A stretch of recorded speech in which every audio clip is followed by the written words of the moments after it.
Jake had always prided himself on being a trusting husband. In the 14 years he and Emily had been together, he had never once questioned her loyalty. He wasn't the jealous type, nor was he one to overanalyze every little change in her routine. But lately, something felt off. Emily had always been a thrill seeker. When she wasn't planning their next big vacation, she was signing up for some new adventure. A rock climbing course, scuba diving lessons, even an impulsive weekend road trip to a place she'd never been. It was one of the things that had drawn Jake to her in the first place. Her energy was infectious, her enthusiasm boundless. But this was different. A few months ago, she had come home brimming with excitement, tossing her bag onto the kitchen counter and flashing him that radiant smile. "I signed up for sailing lessons," she'd announced, slipping off her shoes. Jake had chuckled, setting down his newspaper. "Sailing? Since when do you want to sail?" "Since forever," she replied, rolling her eyes playfully. "You know I've always wanted to learn. I found this instructor at the marina, and he's incredible. He's teaching me everything: navigation, docking, how to handle rough waters. It's amazing." Jake had smiled and nodded, watching as she buzzed around the kitchen, pouring herself a glass of wine, talking about how free she felt out on the water. He had no reason to doubt her, but then the late nights started. At first, they seemed harmless enough. A lesson running long, an after-class drink with fellow students. She'd come home smelling of the ocean, a hint of salt in her hair, a sun-kissed glow on her skin. But something gnawed at him. Her stories, once full of technical details about tacking and jibing, became increasingly vague. "How was the lesson?" he asked one night, as she kicked off her sandals and collapsed onto the couch. "Oh, it was great," she murmured, stretching her legs out. "The wind was perfect. I really feel like I'm getting the hang of it." He waited for more. Details, excitement, the way she used to talk about her first few lessons. "What did you learn today?" he pressed. She hesitated, just for a second. More navigation stuff," she said quickly, reaching for the TV remote. "You know, it's all just practice now." Jake didn't push. Maybe he was overthinking it. Then there was the missing life jacket. Emily had insisted on buying her own, a sleek navy blue one she'd picked out herself. She had been so proud of it, showing Jake the adjustable straps, the emergency whistle attached to the zipper. But one night, after she had fallen asleep, Jake had gone into the laundry room to toss in a load of clothes. Her sailing gear was there, her windbreaker, her deck shoes, but no life jacket. The next morning he asked casually, "Hey, where's your life jacket?" She froze for half a second before flashing him a smile. "Oh, I left it on the boat. No big deal." It was small, insignificant really, but it felt like a crack in a windshield. Barely noticeable at first, but once you saw it, you couldn't unsee it. Then came the final straw. One Saturday morning, while Emily was supposedly out on the water, Jake stopped by the marina. He had planned to surprise her, maybe bring her a coffee and watch her in action. But when he arrived, the sailing school was empty. No boats going out, no classes in session. Jake's stomach twisted. He checked the docks, walking slowly past the rows of yachts. That's when he saw it. Emily, not on a small sailboat learning to navigate the waves, but lounging on the deck of a luxury yacht, a glass of wine in hand. Beside her, a man he had never seen before, tanned and confident, laughing as she leaned in close. Jake's heart pounded in his chest. She wasn't learning to sail, she was anchored in deception, and she had no idea he was watching. Jake had never been the kind of man who snooped. He believed in trust, in giving people the benefit of the doubt. But as he stood at the edge of the marina, his eyes fixed on the unmistakable figure of his wife reclining on the deck of a yacht that clearly wasn't part of any sailing school, a bitter taste settled in his mouth. He hadn't expected this. He had told himself that he was just being paranoid, that Emily would be in the middle of a lesson when he arrived.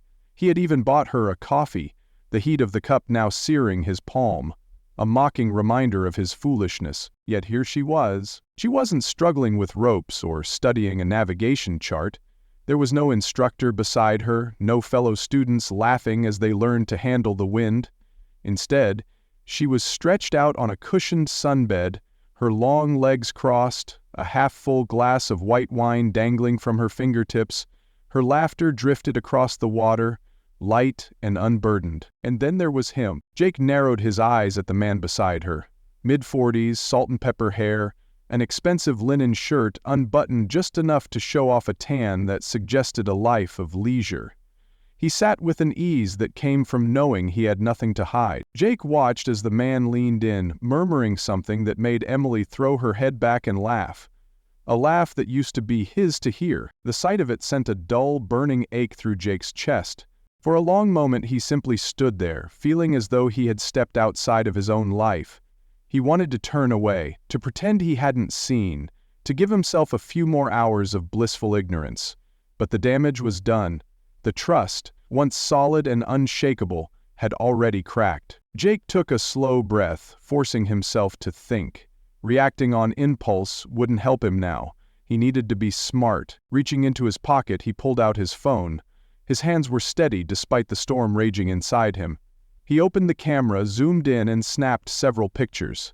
Emily laughing, the man resting a hand on her thigh, the two of them clinking their glasses in a toast to something. Jake wasn't sure what he was planning to do with these photos just yet, but he knew one thing. He wasn't going to let this slide. Not when she had lied to him. Not when she had looked him in the eyes night after night and spun her elaborate tales of wind and water, knowing full well she was spending her evenings wrapped in someone else's luxury. The thought sent a fresh wave of anger through him, tightening his jaw. He didn't move immediately. Instead he watched, studied them. Every stolen glance, every casual touch. He wanted to understand just how deep this ran. Was this new? Was it a fling, something recent? Or had he been blind for longer than he cared to admit? As he stood there, unnoticed in the shadows of the dock, he began to piece together the signs he had ignored. The way Emily had been glowing lately, not just in the way that fresh air and exercise could explain, but in the way a woman did when she felt desired. The missing life jacket.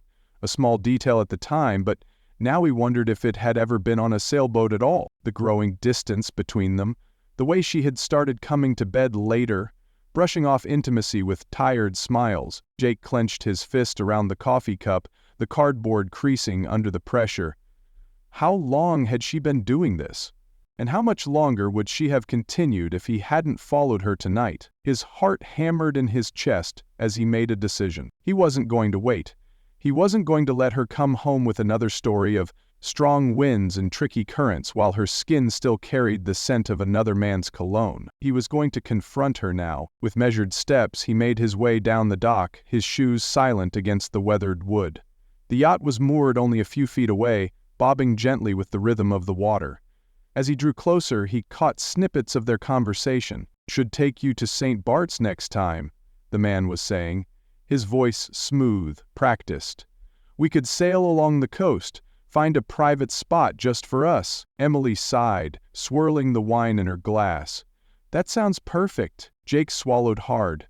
So this wasn't just casual. This was a fantasy she was buying into. That was all he needed to hear. He stepped onto the dock beside the yacht, gripping the railing as he hoisted himself onto the deck. Emily turned, still mid-laugh, and the moment her eyes met his, the color drained from her face. "Jake?" Her voice barely made it past her lips, her fingers tightening around the stem of her glass. The man beside her cocked an eyebrow but didn't move. He didn't seem the least bit concerned about being caught. That told Jake everything he needed to know. For a long, tense moment, no one spoke.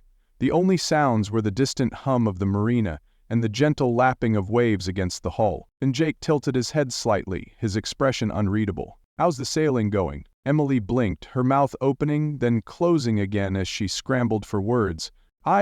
She began, but the lie never came. Jake could see it in her eyes. She knew there was no way out. He let his gaze flick to Daniel. "You must be the instructor," he said coolly. Daniel smirked, tilting his glass toward him in a mock toast. "Not quite." Jake nodded slowly. "Right. Just the guy who owns the boat my wife has been spending all her time on." Emily reached for his arm. "Jake, please, let's—" He stepped back. "Don't," he said sharply. She froze, her hand falling to her side. Jake exhaled, his grip tightening around his phone. This moment was going to change everything, and for the first time in a long time, he was ready for it. Jake had always imagined that if he were ever betrayed, he would know exactly what to do. That he'd storm in, demand answers, and walk away with his dignity intact. He had thought betrayal would bring rage, blinding, volcanic fury.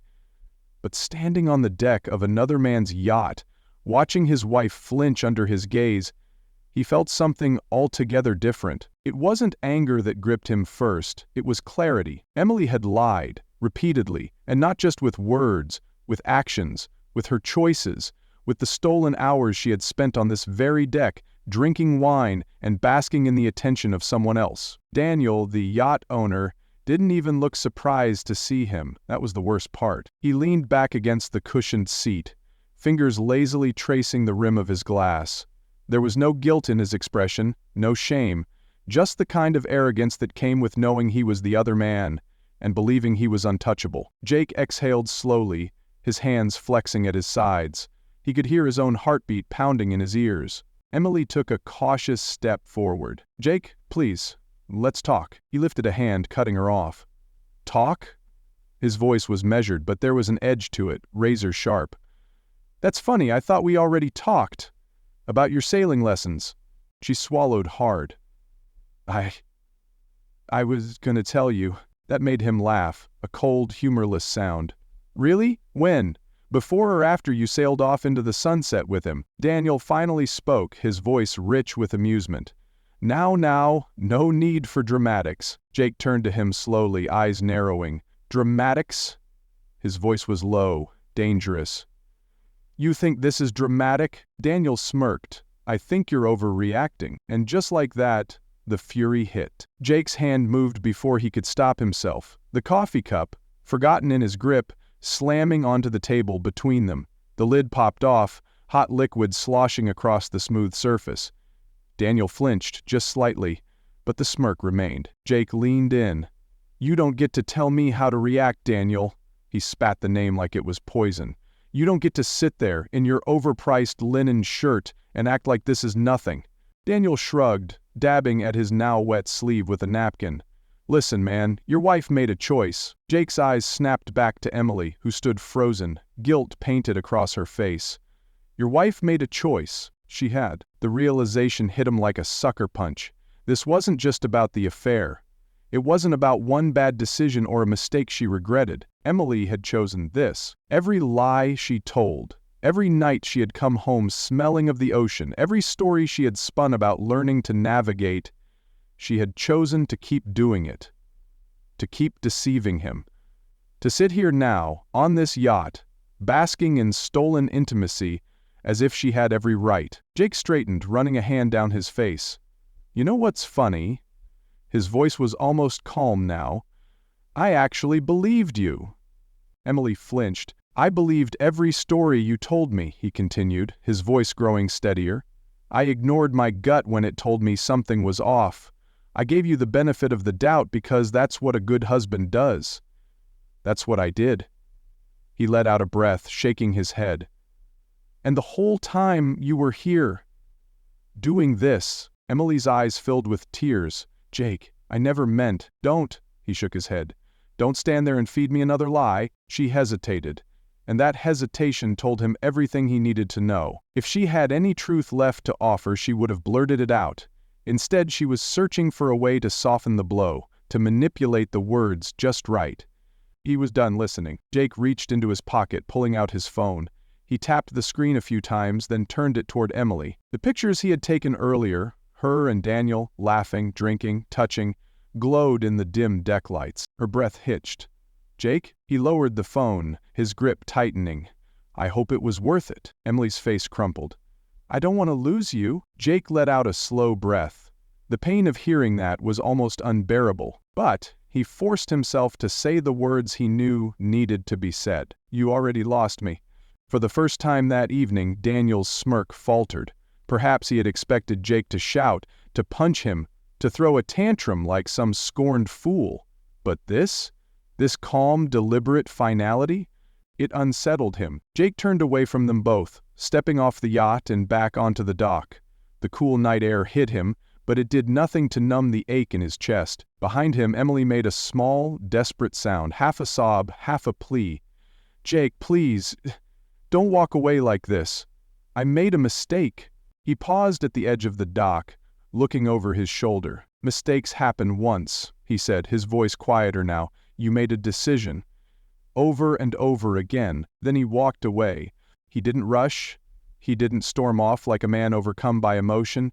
He simply left. And as he did, he heard the unmistakable sound of Daniel saying something low, something intended only for Emily's ears. But Jake had learned enough tonight to know one thing. Whatever Daniel was offering her, it wouldn't last. One day she'd wake up alone, and this yacht, this fantasy, this so-called adventure, it would be nothing more than an anchor, dragging her down. As Jake reached his car, he sat behind the wheel, gripping it so tightly his knuckles turned white. He stared at his reflection in the rearview mirror, taking in the face of a man who had just lost something he had once thought unbreakable. But then a strange thing happened. For the first time in weeks, months, maybe, he felt something shift inside him. The weight he had been carrying, the doubt, the fear, the gnawing unease, it was gone. Emily had lied to him. She had chosen someone else. But he had chosen himself. And that, he realized, was the most powerful decision of all. Jake had always heard that the truth sets you free, but as he drove away from the marina, the reality of what had just happened weighed on him like an anchor. The confrontation was over, the words had been said, and yet the storm still raged inside him. His hands gripped the steering wheel as he replayed the last 30 minutes in his mind.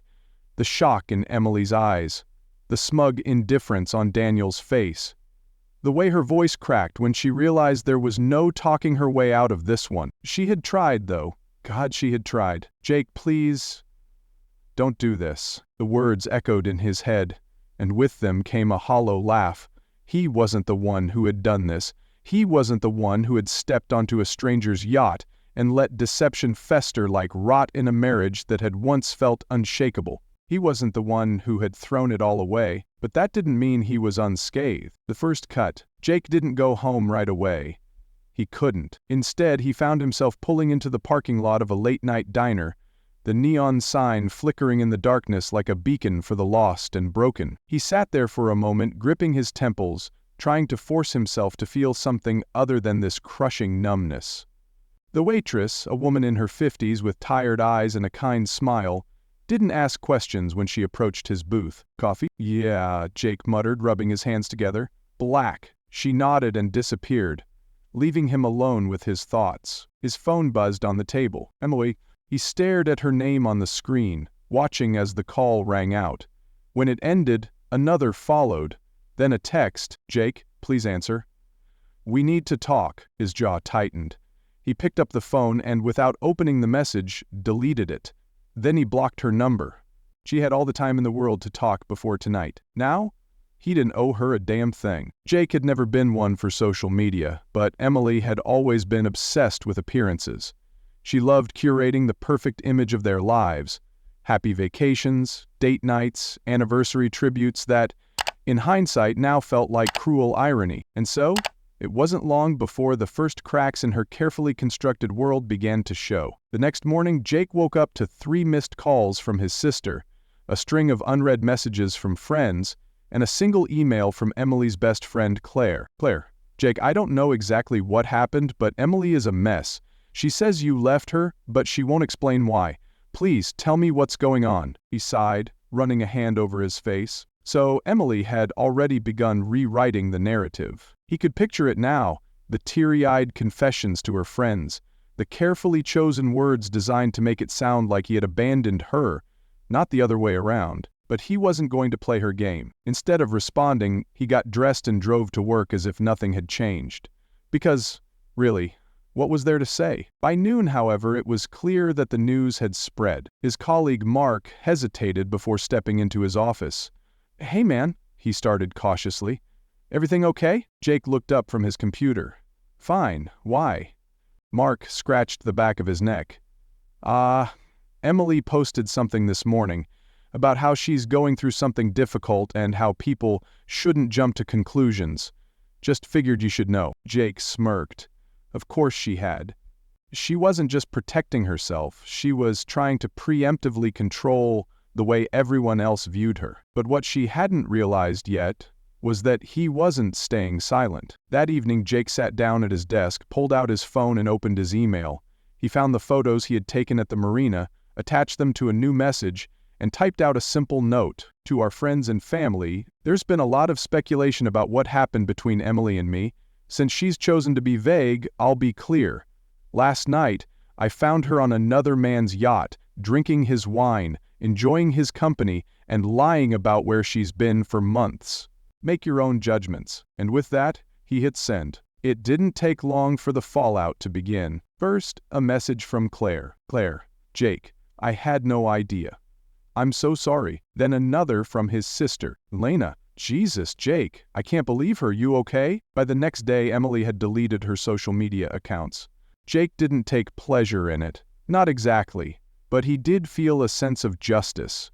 A small victory in the face of so much loss. Emily wasn't the only one who suffered consequences. Daniel, who had played his role so effortlessly, who had lounged on his yacht like a king, believing himself immune to the realities of other people's lives, soon found himself at the center of unwanted attention. Word spread fast, people talked. Jake wasn't sure if Daniel was married or just another wealthy man playing games, but whatever reputation he had built was now tainted. By the end of the week, he was gone.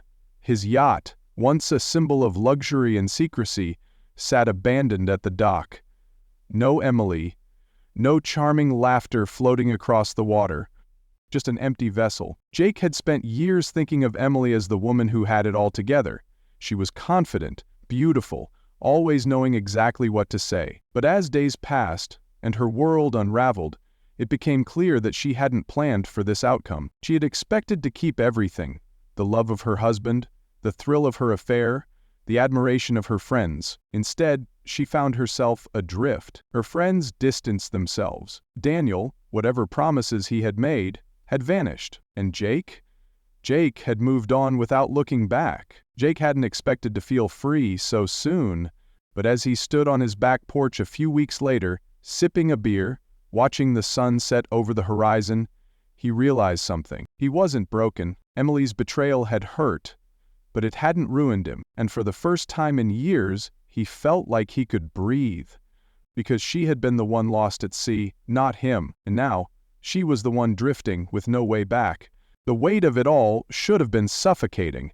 The realization that 14 years of love, trust, and companionship had been dismantled in the span of a single evening should have left Jake paralyzed, struggling to move forward.